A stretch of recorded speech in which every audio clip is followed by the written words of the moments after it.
Well, if I can start in terms of the challenge, I'm very proud that we've just faced up to the financial challenges we've inherited have been imposed upon us, and we've made an absolute commitment to financial competence and transparency in the City Council, and we are fronting up and we're delivering on that. So that's a very challenging backdrop. But what we have done this year, as I said many things in my State of the City speech, we protected our children's centres. We've been able to save the council tax reduction scheme, which is critical at a time when we're going through welfare reform with the rollout of universal credit. We've begun to build some really good momentum around house building. We've got a housing infrastructure fund bid in. We launched a programme to end hunger in the city.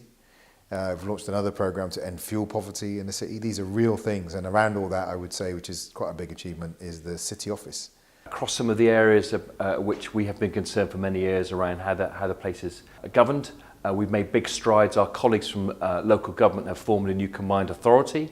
We have a deal with central government for devolving some new powers around skills and housing, transport, long-term planning, things that are important to business.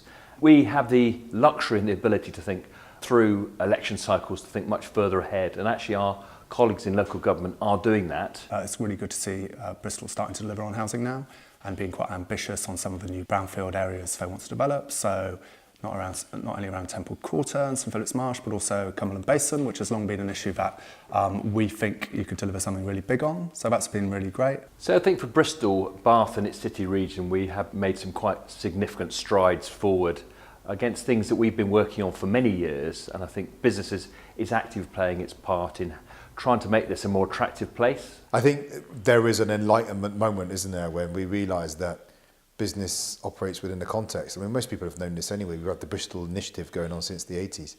And as John Savage said, riots are not good for inward investment. So actually investing in the social infrastructure within which business takes place is absolutely essential, whether that be the health and well-being, the education of the future workforce, good quality homes for the workforce we need to be in our businesses, making sure people are being paid so they can buy our products, and making sure we have a powerful global reputation. In 2017, Bristol was awarded European City of Sport, which officially launched with a family fun day at Eastville Park, which was attended by over 500 people. The culmination of National City of Sport Year was this conference that was attended by 188 attendees, with over 30 guest speakers and keynote speakers such as Pat Lamb, head coach at Bristol Sport, Chrissy Wellington, 4-time Ironman world champion, and James Cracknell, OBE, who's twice Olympic rower. The business sector in Bristol was well ahead of the game in supporting cultural activity. They got the argument that culture is good for a place well before anyone else. And I think great credit is due to them for supporting that initiative from the start. But it delivers right across the board, I think. Jobs, a sense of place, a good place to be, a place that you want to go to simply because you've heard lots of good things about it. Our airport and our seaport are going from strength to strength, both with growth plans, developing their own businesses.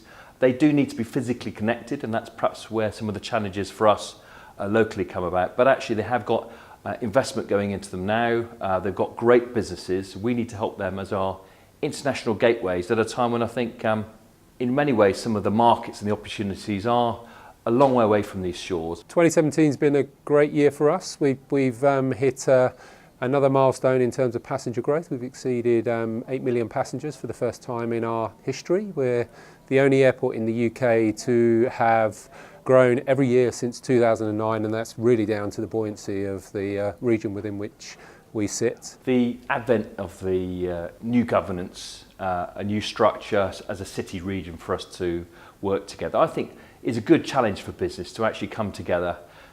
Yes, through our local enterprise partnership, but to think about where the growth of our economy is going to be. We know we've got 5 significant growth sectors, but there are lots of other supporting sectors around that, but where we need to be thinking about where might we intervene, where might we stimulate extra growth. If we continue to grow at the 3% we have for the last 10 years, by the middle of the 2040s, there's potential for Bristol to be a 20 million passenger airport. That's a really exciting opportunity, and we want to hear people's views about how we can make that happen. Visit our website, take a look at the consultation material and tell us what you think. What do you want from your airport? Where do you want us to fly to? What kind of passenger experience do you want? How can we make the surface access better to and from the airport? Let us know what you think.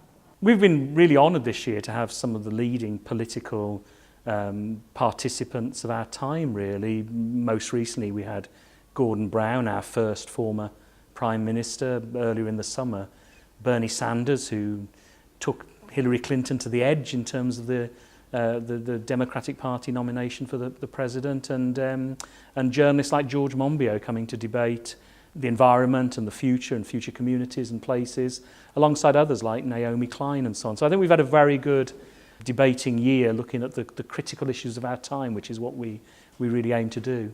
Bristol's cultural offer is very strong, and it just gets better and better, it seems. We've worked with many organisations across the city, from film projects about the black community in Bristol through to We the Curious and our festival activity here.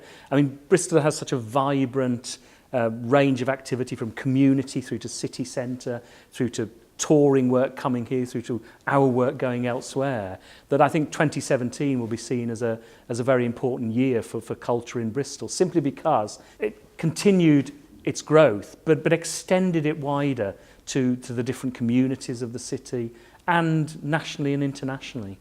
We've been working through a number of different ways, including through 91 Ways, but also through the Local Enterprise Partnership and as Business West ourselves, to try and connect into some of those business people, often from BAME communities who haven't connected into the city in the same way, and give them ways to actually connect in, to understand what's going on, to play their part.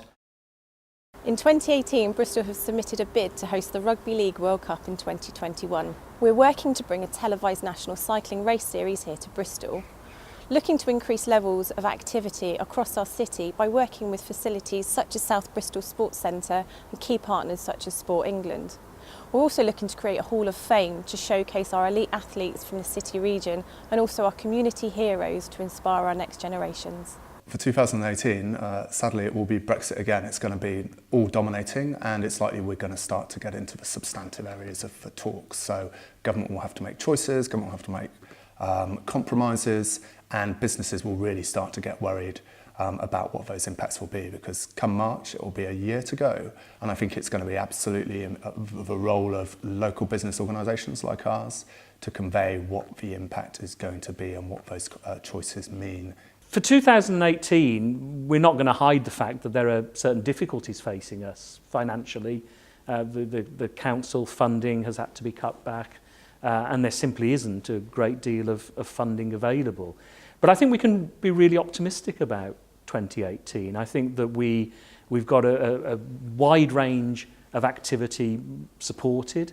There are fantastic plans in place. For example, we're participating with the Bristol Old Vic with their Year of Change programme alongside Ujima Radio and others. And for Bristol Cultural Development Partnership, it's our 25th anniversary next year, 25 years, which has seen us go from projects like at Bristol, now We the Curious, our very first project, right through to the festival ideas and all our plans really going towards 2023. So for us in 2018 particularly, for our 25th anniversary, in the autumn of 2018, we're going to be looking at the 25 key issues of our time. What we've solved, what we haven't solved, why we haven't solved it, and what's likely to happen in the future. We're hoping for some big solutions. We hope for a big announcement on housing, arena, shovels in the ground around a new university campus. And a big opportunity for Bristol is hosting the Global Parliament of Mayors, October the 21st to the 23rd next year. Hopefully 80 to 100 mayors from all over the world in Bristol for 2.5 days, along with a number of international organisations as well. Well, it's really interesting because there's a shared perspective that the challenges the world faces today, climate change, inclusive economic development, democratic legitimacy, even Brexit and trade, they cannot be met by national governments working alone. The voices of cities and places need to move up the agenda. And it's incredible to be in a room of mayors, city leaders from all around the world, sharing that perspective. And I think we have an incredible opportunity to be at the forefront of a drive to shift, if I can put it too grandly, the architecture of global governance. And we're in one of the driving seats of that.